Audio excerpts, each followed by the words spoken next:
को लाइक करें, शेयर करें और मेरे चैनल को सब्सक्राइब करें। साथ ही घंटी के बटन को दबाकर ऑल नोटिफिकेशन ऑप्शन को सिलेक्ट कर लें।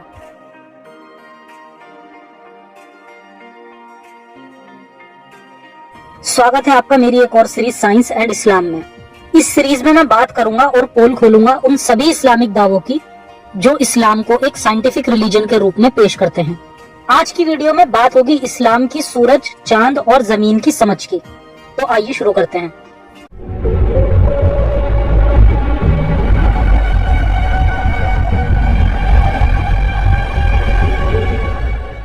इस्लाम वो झूठ और पाखंड का बिजनेस है जिसमें जुड़े हुए लोग अक्सर इसे सच्चा मजहब साबित करने के लिए इस पर दिन रात काम करते हैं, क्योंकि इन्हीं लोगों के खुदा के प्रति एहसासात का इस्तेमाल करके पैसा और पावर कमाना होता है।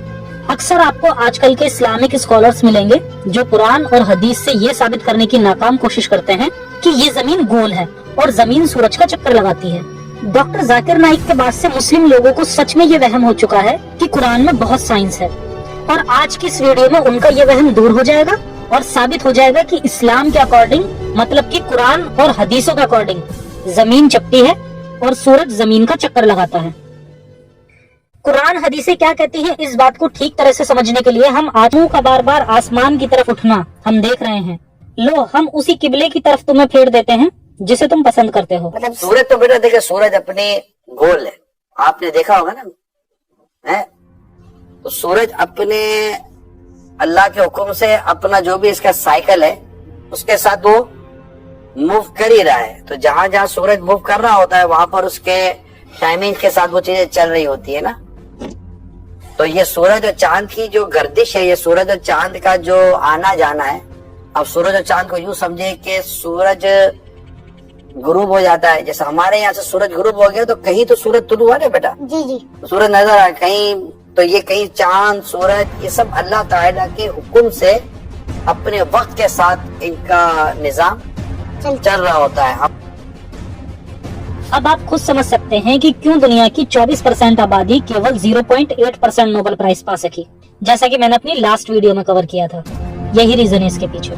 तो जमीन चपटी है, इन्होंने इस बात से तो एग्री किया ही, और साथ में ये भी कहा कि सूरज पृथ्वी के चक्कर लगाता है। अब आइए इस बात के सबूत भी कुरान और हदीस में चेक कर लेते हैं। कुरान 1886, यहाँ तक कि जब वो सूरज के डूबने की हद तक पहुँच गया तो उसने सूरज को एक काले पानी में डूबते देखा और वहाँ उसे एक कौम मिली। हमने कहा, ऐ जुल्करनैन, तुझे ये कुदरत भी हासिल है कि उनको तकलीफ पहुँचाए और ये भी कि इनके साथ अच्छा सलूक करे।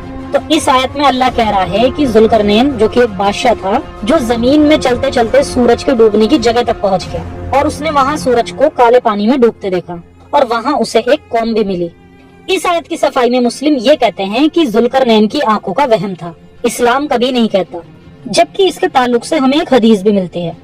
सुन्नन नबी दाऊद 4002, रसूल गधे पर बैठे थे, सूरज गुरूब होने का वक्त था। रसूल ने कहा, क्या तुम्हें पता है कि ये कहाँ जाता है? अबू धर ने कहा, अल्लाह और उसके रसूल ज्यादा जानते हैं।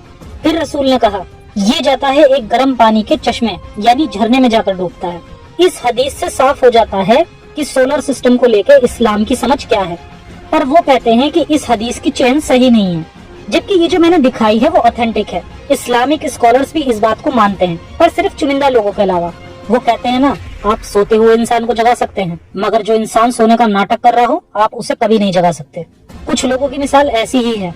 खैर, इसके और भी सबूत मिलते हैं, जैसे बुखारी 3199, रसूल ने कहा कि सूरज अल्लाह के अर्श के नीचे जाके सजदा करता है और हर बार निकलने की इजाजत चाहता है, और अनकरीब वो दिन भी आएगा जब इसका सजदा कबूल ना होगा और फिर इजाजत चाहेगा पर इजाजत नहीं मिलेगी, बल्कि इससे कहा जाएगा कि जहाँ से आया था वहीं वापस चला जा, और ये उस दिन ना तो मशरिक और ना ही मगरिब से निकलेगा।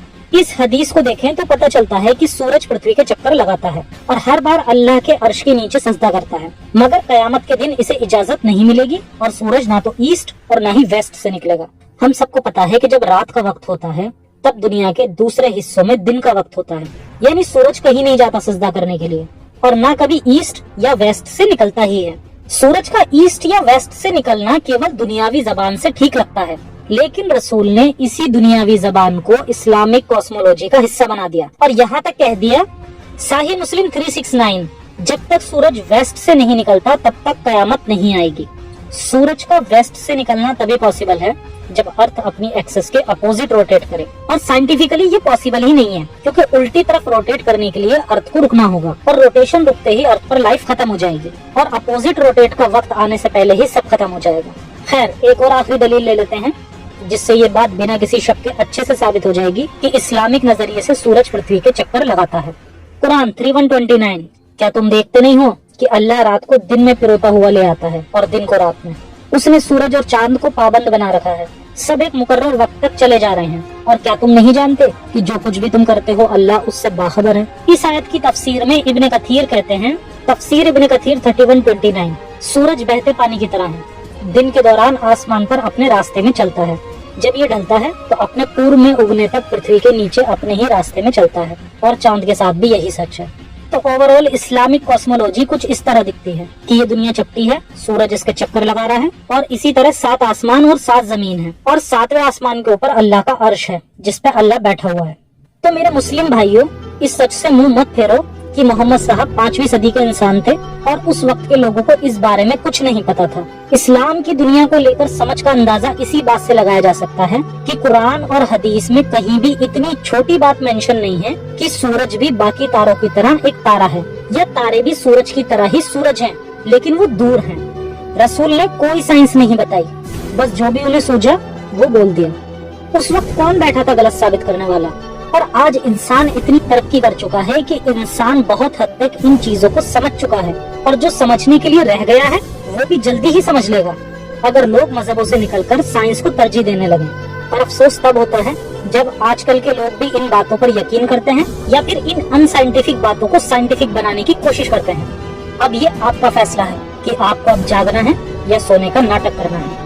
सभी ह्यूमैनिस्ट भाइयों से गुजारिश है कि मेरी इस वीडियो को ज्यादा से ज्यादा लोगों तक शेयर करें, ताकि लोग सच को जानकर मजहबों के चंगुल से खुद को आजाद कर पाएं और इंसानियत के लिए कुछ कंट्रीब्यूशन दे पाएं।